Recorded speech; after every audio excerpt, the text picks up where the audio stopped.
How's it going, Yankee fans? Welcome back to Fireside Yankees with your boys Alex and Ryan. Today we're discussing some lefty bullpen arms for this Yankees team according to Ken Rosenthal of The Athletic. General manager Brian Cashman, Yankees, and a couple other teams are in the market for some lefty bullpen support. Now, the market's kind of been messed up because there haven't been that many options. There's not that many lefty options. There are a couple that, are decent that could fit the bill for this Yankee team. And looking at our bullpen right now, while we are optimistic they're going to be very good next year, they only really have one lefty arm in Wandy Peralta. They obviously got rid of Aroldis Chapman. They got rid of Zach Britton, who's also on the market right now. Chapman signed a one-year, $3 million deal with the Royals. So right now, it's kind of feeling like we need some more diversity in the relief department. We love Wandy Peralta, but if anything were to happen to him, we really don't have anyone that can take on, right-handed hitters in a more or left-handed hitters rather in a competent way and really strategize around that concept. So Ryan, looking at the lack of diversity in the Yankees bullpen right now, do you think that's a problem, or do you think it's kind of irrelevant? Do you think it matters? And do you think that looking at some of these options, and there are a few, makes sense for this Yankee team? Yeah, so when looking at the left-handed reliever market, it's definitely not the a market that you would consider the most vast or the most plentiful, especially at this stage in free agency. Just in general, any position group at this stage in free agency, you're kind of taking a lot of flyers. There is still Andrew Chafin, who I would consider to be, I think, going into the offseason, probably the best left-handed or one of the best left-handed relief options on the market, and he's still on the market. I imagine it's kind of a price point issue where he had a $6.5 million player option that he declined. He probably wants more than that.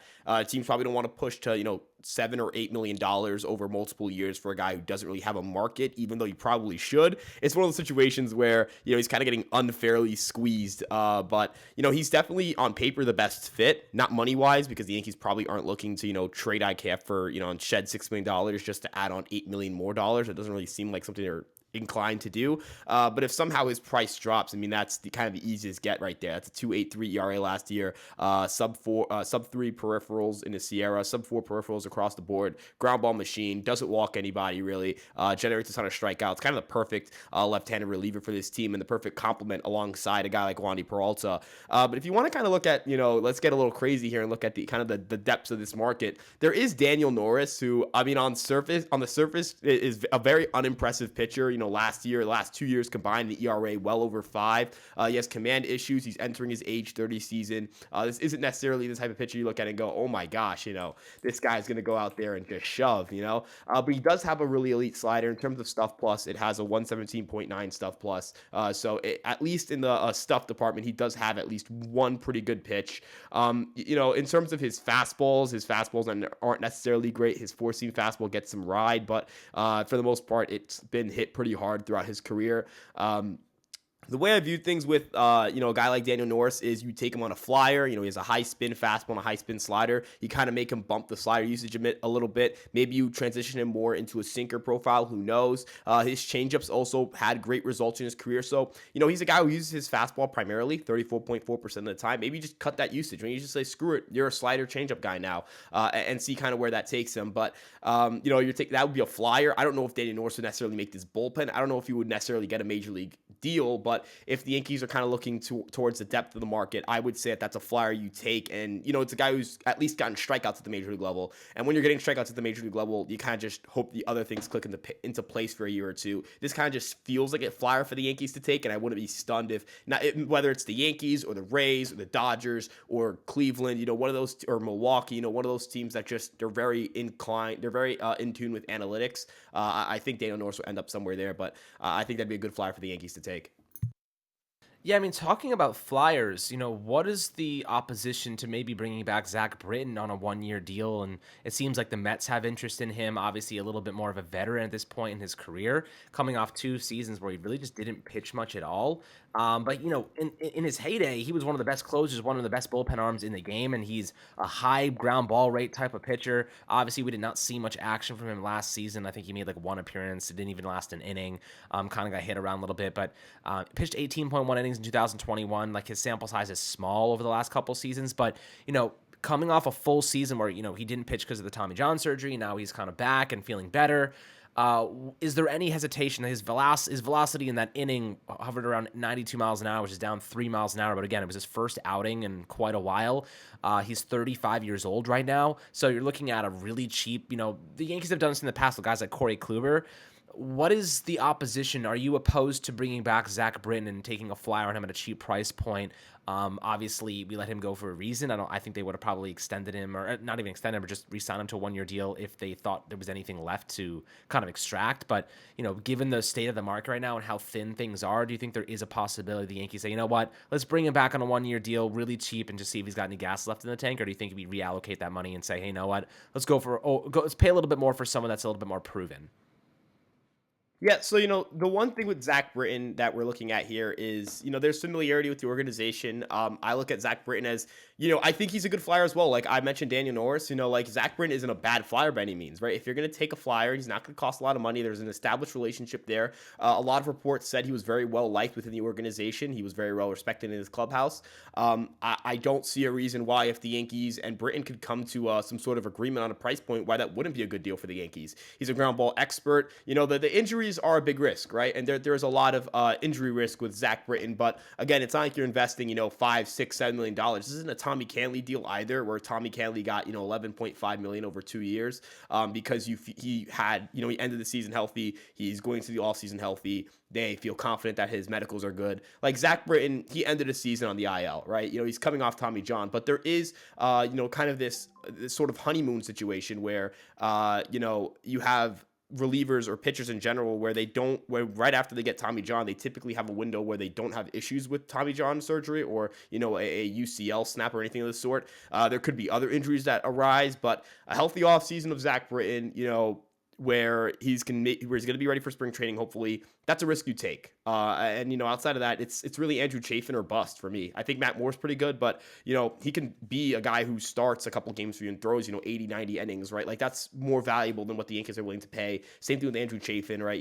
It's out of the price point. Team Matt Moore is going to get $6 or $7 million from a team, and rightfully so, right? And I'm not saying that to say he shouldn't get it and he's going to be overpaid, but he deserves that money. He throws a lot of innings. He had a sub-2 ERA last year. Like that's the type of money you get when you do stuff like that. Zach Britton kind of fits more what the Yankees are looking for in a reliever right now, which is, hey, I'll give you $1 million or $2 million, maybe some incentives thrown in there, and we'll bring you in and you'll do, and we'll see if you can fill in the role for the Yankees. The ceiling's high with ground ball pitchers. The ceiling is high, so I'd feel pretty good about bringing back Zach Britton, which is something I don't imagine a lot of Yankee fans would feel. But I think this is a different situation from like a Aroldis Chapman, or just bringing in like a guy who's kind of broken down in general.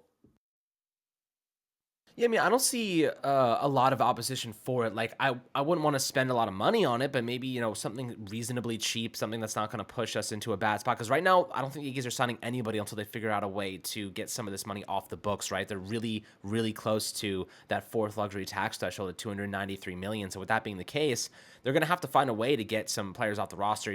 There are going to be like some options available in a couple of months. We'll see kind of how things shake out, especially after teams, name their 40-man roster. We could go and pluck some high upside guys that may be more worthwhile than Britton off of another team's farm. So there is something to be said about, guys who may just want to opt for free agency. Like, even Ryan Weber, you got like guys like Ryan Weber who have some value. They're not really that great. You don't want to put them in high leverage situations, but can fill a role. So a lot of those guys may opt for free agency instead of getting sent down to AAA and just fighting for opportunities at that level. So, we'll see how the Yankees go about this. Zach Britton, bringing him back on a cheap contract, if it would made sense, I wouldn't be opposed to it. But again, I'd rather go with an option that's a little bit more proven. Andrew Chafin's the best one on the market right now. You talked about Will Smith as well. If you had to choose between Andrew Chafin and, a guy like Will Smith, who's been with the Astros and some really good teams, who would you choose and why? Okay, so when, just not accounting for money, it's Andrew Chafin, right? Like, I'm not thinking about money. I'm just thinking about who's the better pitcher. It's Andrew Chafin. Now, adjusting for price point, who's more realistic? Who do I think the Yankees could get? Even when adjusting for price point, I'd rather have Andrew Chafin, but I understand the Yankees are going to push past the Steve Cohen threshold for Andrew Chafin, if you get what I'm saying, right? Like, it would be a little bit foolish to say, all right, Trey Turner, Xander Bogaerts, those type of guys, we're not going to be in that market. We don't want to push past the Cohen tax, but for Andrew Chafin, we'll push back past the Cohen tax. It just kind of sounds really silly to say out loud. So Quite frankly, when you adjust for that, I think Will Smith just makes more sense and is probably the only guy who would be on their radar in that sense. Again, he's another guy where I mentioned Danny Norris. This is a guy whose fastball just isn't very good, and he has to and you've got to rely on your breaking ball more. And that typically isn't something that ages very well. You kind of think you would naturally think like guys who have been crafty their whole career age better. You know what I mean? But that's typically not how that works. Guys with really good fastballs, that doesn't necessarily mean power fastballs, but just good fastballs in general. They tend to age a lot better. So Will Smith's kind of creeping up in age. You're kind of getting a little bit worried. Maybe this is the last year or two of him being a viable major league reliever, but it's definitely a flyer you take. Same thing with Britton, where I don't think he'd cost a lot. Easy DFA if it comes down to it. Though I'd be shocked if he performed so poorly that he'd have to be DFA'd. And also, again, there's that familiarity with closing, right? You mentioned, he's been on some pretty good Braves teams. He won a World Series with the Braves. He I think throws through like 11 scoreless innings in that postseason run with them. He was on a pretty good Astros team. He's been around the league, right? And he's closed a lot of games. So, if you need a situation where, as you mentioned, it's August, you don't want to use Clay Holmes 3 times in a row, and Jonathan Loaiza could just pitch the 7th inning, and Wandy Peralta is dealing with some back stuff, and you don't want to put him on the IL, but you don't necessarily want to pitch him either. It's the 9th inning, and Will Smith comes out to close, right? He has familiarity with it. You're not asking a guy to close for the first time in their career. I think that was something that when they had Lou Trevino, when they brought him in, that was something I think that a lot of people didn't really think about, that Trevino has experience closing, right? I kind of view Will Smith as like, hey, here's Lou Trevino, here's Will Smith. Like, they're kind of similar caliber relievers. I don't think they're too drastic apart, and that's not to bring down Trevino. That's more so to prop up Smith, and they can kind of fill in similar roles. So I would like that signing a lot if they could do it, though. I prefer Chafin if I'm not thinking about money. Gotcha, yeah, and unfortunately we are thinking about money because we don't really have any at the moment. But if we do find a way to get off, Josh Donaldson's deal, $21 million, and, we can clear a bit of, and that was $25 million in luxury tax salary. So that's a lot of money that's being allocated there. IKF, $6 million. Maybe you can approach the range of Chafin, but I just don't think that we have the owner right now that's going to go past that last threshold. He wants to stay in that second tier, or third tier, whatever it is right now. So right now, I kind of feel like the Yankees feel good about their bullpen, but I wouldn't be surprised if they made any moves in a couple of weeks and just brought in some lefties. Like Lucas Licky, solid arm, can eat some innings, low leverage guy. There's probably a ton of them around. Who knows how effective they will be, but I don't think the Yankees are keen on going into the regular season with one lefty bullpen arm. Now, they supplemented that a little bit by going in getting Carlos Rodon. So theoretically, you can make the argument that because he's a lefty, because they brought in a more prominent starting pitcher, you should be able to move deeper into games with a guy like Rodon from a lefty perspective, and then just kind of survive with your right-handed bullpen, which, for what it's worth, is very good on all fronts, and we're very optimistic about them. But, guys, I'd love to hear your perspectives on this. The Yankees are looking for lefty pitching. I don't think they're going to make any big splashes anytime soon, but they're in the market just kind of waiting to see what happens. But we'll see how it unfolds. As always, make sure to have a fantastic rest of your day. Like and subscribe as always, and we'll catch you guys on the next Fireside Yankees episode.